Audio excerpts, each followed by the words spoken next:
कभी सोचा है आप लाइफ में बहुत कम खुश क्यों हो? आप जिंदगी को एंजॉय क्यों नहीं कर पा रहे हो? मजे क्यों नहीं कर पा रहे हो? क्योंकि आप एक अच्छे इंसान हो। हमें बचपन से यही सिखाया गया है कि अच्छे बनो, हमेशा सबकी मदद करो, सबको इज्जत दो, सबके साथ अच्छे से रहो, सबकी बात मानो और जितनी चादर हो उतने ही पैर फैलाओ। ऐसी ना जाने कितनी बातें जो बचपन में हमें सिखाई गई थी सिर्फ ये बोलकर कि हमें एक अच्छा बच्चा बनना है, एक गुड बॉय बनना है। लेकिन जब हम बड़े होते हैं वी फील अच्छे लोग ही सबसे ज्यादा सफर करते हैं, अच्छे लोग ही तकलीफ में होते हैं और अच्छे लोगों को ही प्रमोशनल अपॉर्चुनिटीज या सक्सेस के लिए बहुत ज्यादा स्ट्रगल करना पड़ता है। अच्छा इंसान अच्छा होकर भी दुनिया के लिए बुरा होता है और सबसे बड़ी बात, अच्छा इंसान हमेशा बस एडजस्ट करता रह जाता है। जबकि इसी सिक्के के दूसरे पहलू को देखेंगे तो दूसरी तरफ है बैड बॉयज। बैड बॉयज सिर्फ नाम के बुरे होते हैं, बाकी इनकी जिंदगी तो मस्त ही चल रही होती है। इन्हें कभी किसी भी चीज की तकलीफ नहीं होती। इन्हें अगर किसी से मिलना होता है तो रिक्वेस्ट नहीं करनी पड़ती, बल्कि बस बताना पड़ता है। ये एडजस्ट कभी नहीं करते। इसी वजह से चाहे कामयाब हो या नाकामयाब, ये जिस भी हालत में होते हैं राजा की तरह जीना पसंद करते हैं। तो एक सवाल उठ रहा होगा आप सभी के मन में कि भाई अगर ऐसा है तो क्या हर किसी को बैड बॉय बन जाना चाहिए? तो सबसे पहली बात, हर कोई बन ही नहीं सकता और हर किसी को बनने की कोशिश भी नहीं करनी चाहिए। आज का ये वीडियो किसी इंसान को बैड बॉय बनने के लिए बिल्कुल भी इंस्पायर नहीं कर रहा है, बल्कि बस उनके कुछ रूल्स शेयर कर रहा है जिन्हें जान लेने के बाद शायद आपके लाइफ में सभी गिले शिकवे खत्म हो जाएंगे। आप खुद सोचो ना यार, आप लाइफ में बहुत कम खुश क्यों हो? आप जिंदगी को एंजॉय क्यों नहीं कर पा रहे हो? कुछ मेन रीजंस बताता हूँ। पहला कि शायद आपको वो नहीं मिलता जो आप चाहते हो। दूसरा, आप बहुत आसानी से हर्ट हो जाते हो। तीसरा, आपको हमेशा झुकना पड़ता है, हर बार आप ही को एडजस्ट करना पड़ता है। चौथा, आपको हमेशा किसी परछाई का सहारा लेना पड़ता है। और पांचवा, शायद आपके अंदर बहुत काबिलियत होने के बावजूद आप उस चीज को हासिल नहीं कर पाते जैसे एक्चुअल में आप डिजर्व करते हो। यही सारी तो वो प्रॉब्लम्स है ना जो आपको एंजॉय नहीं करने देती, आपको खुश नहीं रहने देती, बराबर ना? आज के इस वीडियो में ये सारी प्रॉब्लम्स खत्म होने वाली है। अगले कुछ मिनटों में 10 ऐसे बैड बॉयज रूल शेयर करूंगा जो आपको बहुत ज्यादा हेल्प करेंगे एक एडजस्टेड लाइफ से इंटरेस्टिंग और एंजॉयफुल लाइफ जीने के लिए। चलिए जानते हैं। Rule number 1, they rise the bars. Good boys जहाँ हर नियम को मानना और पालना जानते हैं, लेकिन कुछ हद तक उन्हें भी एक सर्टेन पॉइंट पे पीछे हट जाना होता है। लेकिन बैड बॉयज हर सीमा रेखा को पार करते हैं। वो रूल्स तोड़ते हैं और खुद उसके बदले रूल्स बनाते हैं। जो चीज दुनिया को लगती है नहीं हो सकती, बस उसी को करने का जुनून सवार होता है उनके अंदर। हद पार करने की फितरत इनके अंदर कूट कूट कर भरी होती है। ये कभी किसी के परमिशन के मोहताज नहीं होते। इन्हें बस खुद से पूछना होता है और एक बार इन्हें जवाब मिल गया तो बस फिर दुनिया गई भाड़ में, ये सिर्फ अपनी सुनेंगे। एक बार इन्होंने कदम को आगे बढ़ा लिया तो फिर सामने जो भी आ जाए इन्हें रोकने की कोशिश करे, इन्हें हराने की कोशिश करे, इन्हें फर्क नहीं पड़ेगा।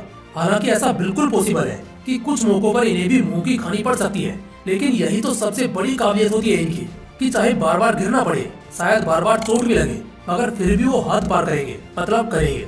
उस औकात से बाहर जाएंगे जिस औकात को बचपन से उनके दिमाग में गड़ा गया है और इसी वजह से इतिहास बनते हैं। Rule number 2, they treat by the nature.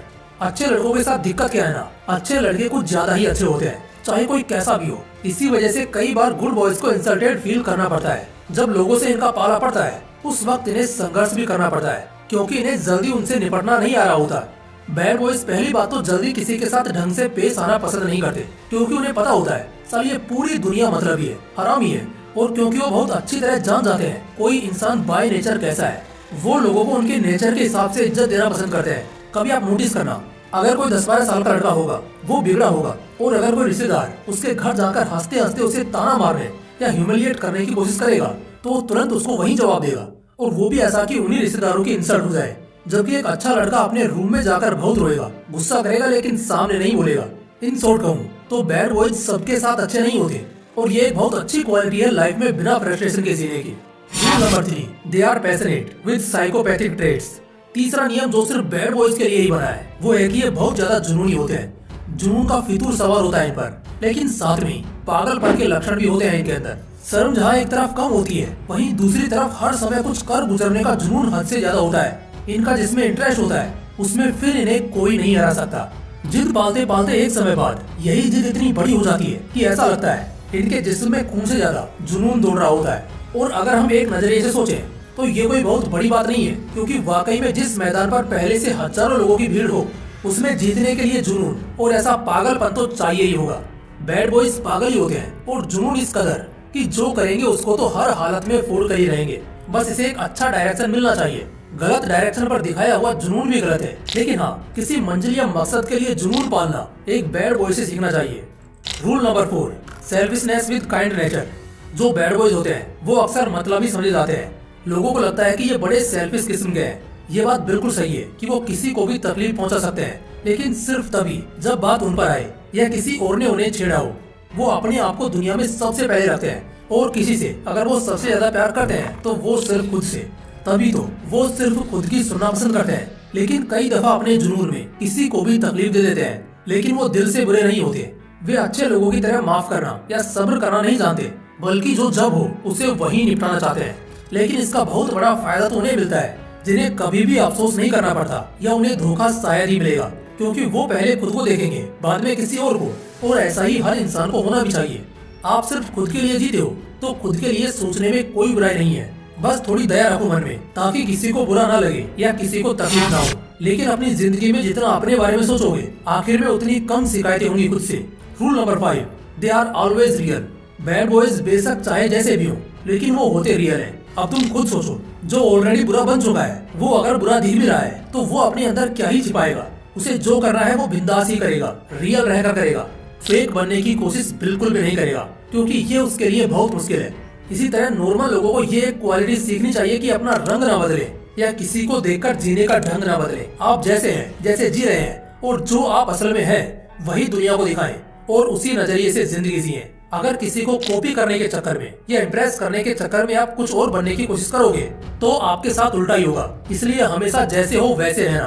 Fake चेहरे को मेंटेन करने के पीछे भी एक अलग स्ट्रगल होता है, और इसके बावजूद भी असली चेहरा सामने आ ही जाता है, तो फिर वो इंसान हमेशा के लिए ब्लैकलिस्ट हो जाता है। इसलिए हमेशा रियल रहो। Rule number 6, very confident with strong guts. किसी से बात करने में ना डरना, किसी कंडीशन में कैद ना रहना, और चाहे जो हो जाए अपनी बात से कभी पीछे ना हटना। बैड बॉयज में एक बहुत बड़ी खासियत होती है कि अगर वो गलत भी होते हैं तब भी उनके अंदर बहुत कॉन्फिडेंस होता है। उनका कॉन्फिडेंस बहुत ज्यादा बड़ा होता है, और इसी वजह से वो अपनी बात हमेशा खुलकर रख पाते हैं और हमेशा लाइमलाइट में होते हैं। उनके अंदर जिगर भी बहुत मजबूत होता है। उन्हें किसी चीज से डर नहीं लगता, और वो कभी कहीं शर्मिंदगी महसूस नहीं करते। गुड बॉयज के पास टैलेंट होते हुए भी उन्हें कॉन्फिडेंस की जरूरत पड़ती है। अब उस टैलेंट का क्या ही फायदा जब तुम उसे दिखाई नहीं पाओ। वो किसी से भी भिड़ सकते हैं, किसी से भी लड़ सकते हैं, उन्हें किसी से भी कोई फर्क नहीं पड़ता, और यही हर जवान लड़के को सीखना चाहिए। Rule number 7, they are challengers. वो चैलेंज करने वाले और चैलेंज को एक्सेप्ट करने वालों में से होते हैं। उन्हें चैलेंजेस पसंद होते हैं, उन्हें हमेशा चैलेंजेस चाहिए होते हैं। वो किसी बोरिंग इंसान की तरह पड़े रहना पसंद नहीं करते, बल्कि वो चाहते हैं कि रिस्क टेकिंग सिचुएशन सामने आए। उन्हें रिस्क चाहिए होता है, वो रिस्क लेना जानते हैं, वो रिस्क लेते हैं और इन चीजों से डरते नहीं है। इसी वजह से वो एक असली खिलाड़ी बनते हैं। नॉर्मल लाइफ के नॉर्मल लोग तो चैलेंजेस से बचना चाहते हैं, जबकि बैड बॉयज ना सिर्फ उन चैलेंजेस को एक्सेप्ट करते हैं बल्कि उससे जीतते भी हैं। Rule number 8, very difficult to manipulate और ब्लैकमेल हिम। एक जो अच्छा आदमी होगा ना, वो बहुत आसानी से मैनिपुलेट हो जाएगा, भटक जाएगा, किसी के भी बहकावे में आ जाएगा। जबकि बैड बॉयज के केस में ऐसा नहीं होता है। वो आसानी से मैनिपुलेट होने वालों में से नहीं होते, और ना ही तुम उन्हें ब्लैकमेल कर सकते हो। अगर तुम्हें उनका कोई राज मालूम भी पड़ जाता है, और अगर तुम सोच रहे हो कि इससे तुम उन्हें ब्लैकमेल कर सकते हो, तो बहुत बड़ी गलतफहमी में जी रहे हो दोस्त। ऐसा कभी नहीं होगा। उनको मैनिपुलेट करना, डिस्ट्रैक्ट करना या ब्लैकमेल करना नेक्स्ट टू इम्पॉसिबल होता है। जहाँ एक नॉर्मल गुड बॉय की नस्बी पकड़ लो तो वो टेंशन लेने लगता है, सोचने लगता है, वहीं एक बैड बॉय को छोटी मोटी बातों से कोई फर्क नहीं पड़ेगा। Rule number 9, they are less cared and not over thinker. इसे उनकी आदत कहें या फिर ताकत, एक ही बात है। बैड बॉयज बहुत कम सोचते हैं। एक देसी लैंग्वेज में कहते हैं ना, जो होगा देख लेंगे। बस कुछ ऐसा ही एटीट्यूड इनका होता है। ये कुछ भी करें, इनके साथ कुछ भी हो, ये उसके लिए सोचते नहीं बैठते। ये बस मूव ऑन कर जाते हैं। ये दुनिया की हालातों की बहुत कम फिक्र करते हैं, और यही वजह है इन्हें इन चीजों से बहुत कम फर्क पड़ता है। जो इंसान बहुत ज्यादा सोचता है वो एक वक्त पर आकर दिमाग से बहुत ज्यादा कमजोर भी हो जाता है। तुम जितना कम सोचोगे, दुनिया की जितनी कम फिक्र करोगे, तुम उतना ही सुकून में रहोगे। और ये बात हम बैड बॉयज से अच्छा कोई नहीं सीख सकता। Rule number 10, they always take a superior stand. वो लोग हमेशा एक मजबूत स्टैंड लेते हैं। अगर वो अपने दोस्तों के साथ हैं तो उनके दोस्तों को कोई हाथ नहीं लगा सकता। अगर वो अपने परिवार के साथ हैं तो उनके परिवार वालों को कोई परेशान नहीं कर सकता। और कहीं ना कहीं यही वजह है कि लड़कियां बैड बॉयज के प्यार में ज्यादा पड़ती हैं, क्योंकि उन्हें पता होता है कल को यही बंदा मेरे लिए पूरी दुनिया से लड़ जाएगा। लड़कियां ऐसे लड़कों के साथ बहुत ज्यादा सिक्योर फील करती हैं, जहाँ दूसरे लोग खुद को बचाने में रहते हैं और सच बोलने से डरते हैं। वहीं जो बैड बॉयज होते हैं उन्हें इन चीजों से फर्क नहीं पड़ता। वो अपनों को बचाने में रहते हैं और जिसका साथ वो देते हैं, अगर उसके खिलाफ पूरी दुनिया भी खड़ी हो जाए तब भी उन्हें कोई फर्क नहीं पड़ेगा। वो जिसका साथ दे रहे होंगे ना, उसी का साथ देंगे। दोस्तों, आज की इस दुनिया में, इस कलयुग में एक बैड बॉय बनना बहुत जरूरी है, लेकिन हाँ, इतने भी बुरे मत बनना कि आपकी वजह से किसी को तकलीफ हो, किसी को दुख पहुंचे। बाकी अगर वीडियो अच्छा लगा तो इसे लाइक करना और अपने दोस्तों के साथ जरूर शेयर करना। फिर मिलते हैं इसी तरह के एक और बवाल वीडियो के साथ। जय हिंद, जय श्री कृष्ण।